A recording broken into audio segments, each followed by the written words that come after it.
विवाह होने के बाद आप यही सोच रहे होंगे कि वो एक सुखद संसार बना के जी रहे होंगे। पर ये क्या हुआ? कहानी में ट्विस्ट। यहाँ तो राजमहल के सुख की जगह जंगल का दुख नसीब बन गया। हाय! आप सब ये जानने के लिए उत्सुक होंगे ये कैसे हुआ। तो हुआ ये कि श्री राम की सौतेली माँ कैकेयी अपने पुत्र भरत को राजा बनाना चाहती थी, अपने एक एहसान के बदले जो उन्होंने किया था राजा दशरथ की जान बचाकर। इन भगवानों के भी ना कैसे माँ बाप होते हैं, कैसे माता पिता हैं जो आपस में ही राजगद्दी को हासिल करने के लिए अपने ही अवतार रूपी बच्चों को महल से निकालकर जंगल भेजने का षड्यंत्र रचते हैं और राजी भी हो जाते हैं। तो यूं राम सीता का 14 साल का वनवास जो हुआ उसकी सजा मिली। पर लक्ष्मण जो श्री राम के सौतेले भाई थे, उन्होंने भी वनवास में जाने का फैसला कर लिया। श्री राम के भाई लक्ष्मण की उसकी बीवी उर्मिला से जुदाई। जब श्री राम अपनी बीवी के साथ वनवास में जाने को तैयार हुए, तब लक्ष्मण ने भी जाने का फैसला किया। लेकिन लक्ष्मण की बीवी उर्मिला ने भी जिद की जाने की, मगर लक्ष्मण ने उन्हें हुक्म दिया कि अपने सास ससुर की सेवा करने का पालन करे। लेकिन सेवा वो कैसे होगी जबकि बहू रानी 14 साल तक सोती ही रही? ये भी सुन लें।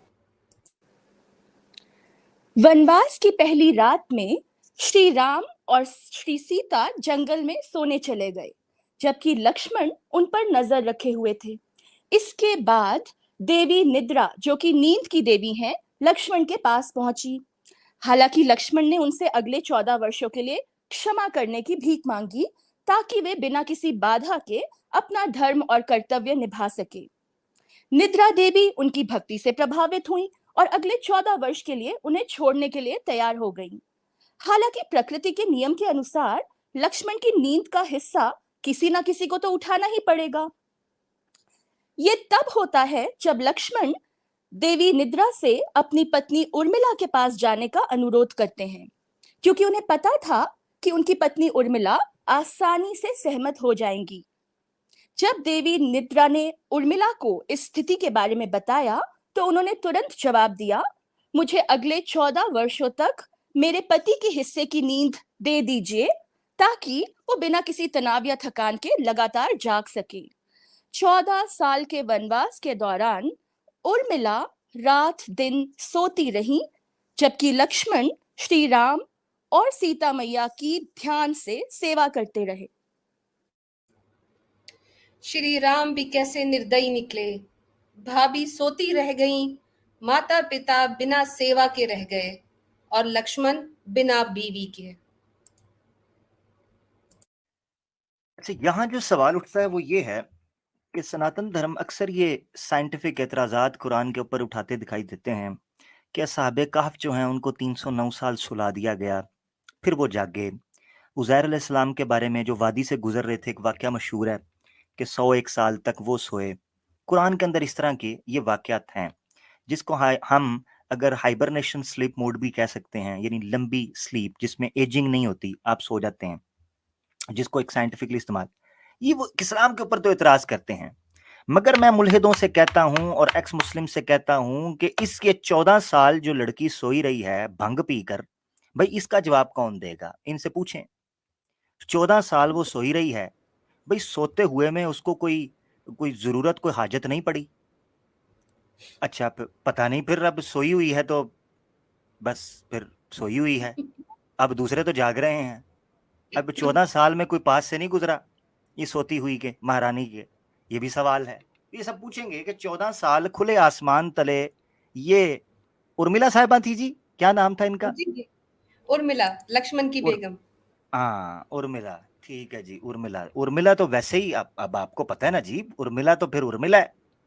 हाँ, ठीक है जी, बहुत शुक्रिया। इस पर क्या तबसरा करें, मैं आपकी प्रेजेंटेशन बड़ी एंजॉय कर रहा हूँ जी, कैरी ऑन जी।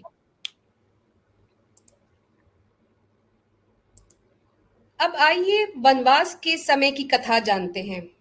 चित्रकूट में बसाया राम सीता ने अपना संसार और लक्ष्मण बने घर के चौकीदार। दूर लंका में पहुंची ये बात, चित्रकूट में बस रहे हैं दो शक्तिमान।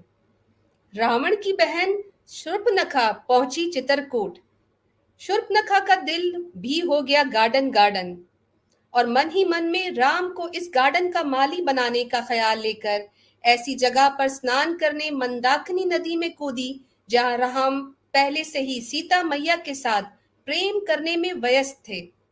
राम को अकेला पाकर ही शूर्पणखा ने किया प्रेम का इजहार, लेकिन श्री राम ने कहा, सॉरी मैडम, नो वैकेंसी, यानी मैं ऑलरेडी शादीशुदा हूं। राम से इनकार सुनने के बाद शूर्पणखा पहुंची लक्ष्मण के पास। फिर से शूर्पणखा का दिल हुआ गार्डन गार्डन, लेकिन लक्ष्मण ने भी न डाली उसको कोई घास। क्रोध में डूबी शूर्पणखा ने किया सीता के चरित्र पर वार और सीता को ठहराया इस सब का जिम्मेदार। वो लक्ष्मण जो अपनी बीवी उर्मिला को सोता छोड़कर जंगल में भाभी का चौकीदार बना रहा, गुस्से में आकर इतना जालिम बन गया कि एक औरत की नाक और कान काट दिए। यकीन ना आए तो स्क्रीन पर हवाला देख सकते हैं। वाल्मीकि रामायण अरण्य कांड अध्याय 18 चौपाई 21। इत्युक्तो लक्ष्मणस्तस्य क्रुद्धो रामस्य पश्यत उद्धत्य खंडच्छिच्छेद कर्णा से महाबलः। श्री रामचंद्र के इस प्रकार आदेश देने पर क्रोध में भरे हुए महाबली लक्ष्मण ने उन्हें देखते देखते मयान से तलवार खींचकर शूर्पणखा के नाक और कान काट दिए। बनने गई थी दुल्हन, काटी नाक लेकर पहुंची भाई रावण के पास।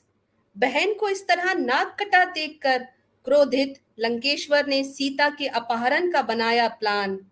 बहन की डोली उठाने के बजाय अपना सहरा बांधे चित्रकूट पहुंचे रावण। नाक कटने से मुझे याद आया कि हो सकता है ये जो शूर्पणखा है इसकी नस्ल से डॉक्टर प्रीति हो।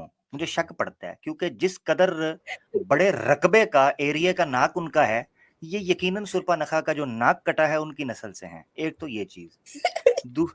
दूसरी चीज तो ये है कि भाई शूर्पणखा जो है वो भी तो शादी करना चाह रही थी ना, शादी कर लेते भाई। कितनी शादियां हुई, कितने मामलात किए, कर लेते। एक औरत थी, शादी करना चाह रही थी मगर नहीं की, क्योंकि सीता ने पीछे से डंडा दिया हुआ था। मैं सॉरी टू से, मैं आपको एक और चीज बताता हूं। और टुनियो टुनियो टुनियो, थोड़ा टाइम आ गया है, थोड़ा टाइम आ गया है। कितने टुन्नी हमारे पास आके कहते हैं हजरत खतीजा से जब तक शादी की थी दूसरी किसी औरत से इसलिए शादी नहीं की क्योंकि हजरत खतीजा ने बहुत सख्ती की हुई थी। तो आपके श्री राम जी को डंडा सीता जी ने दिया रखा था, वरना तो वो कर लेते। ये शूर्पणखा आई थी भाई, इंस्टाग्राम का फिल्टर लगाकर, कोई टिकटॉक के फिल्टर लगाकर, कोई मेकअप किट सजाकर वो आ जाती। अब राम जी ठहरे घोड़ा, कर लेते मामला उसके साथ। ठीक है, अंधे को क्या चाहिए, दो आंखें। राम जी को क्या चाहिए, शूर्पणखा। अब पीछे वो देखिए तस्वीर के अंदर आपको नजर आ रहा है सीता का एक हाथ आपको नजर नहीं आ रहा, वो पीछे से राम जी की लुंगी को उसने पकड़ा हुआ है कि कहीं भाग ना जाए, वरना राम जी देखे स्टाइल देखे उठना चाह रहे हैं। आगे उसने देवर को खड़ा कर लिया है कि भैया, आंख मारी होगी उसने कि भैया जरा हाथ तौला रखिया जी।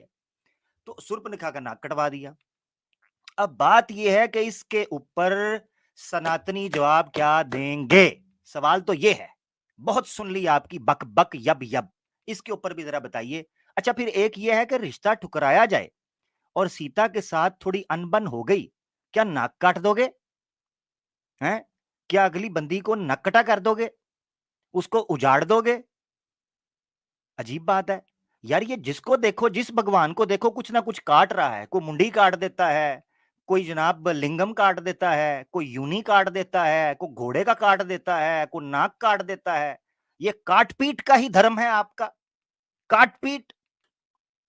सर तन से जुदा आप करते हो, लिंग तन से जुदा आप करते हो, नाक तन से जुदा आप करते हो, घोड़े का लिंग भी तन से जुदा आप करते हो। सारा कुछ तो गाजर मूली की तरह आपने काट दिया है, पता नहीं चाहते क्या हो।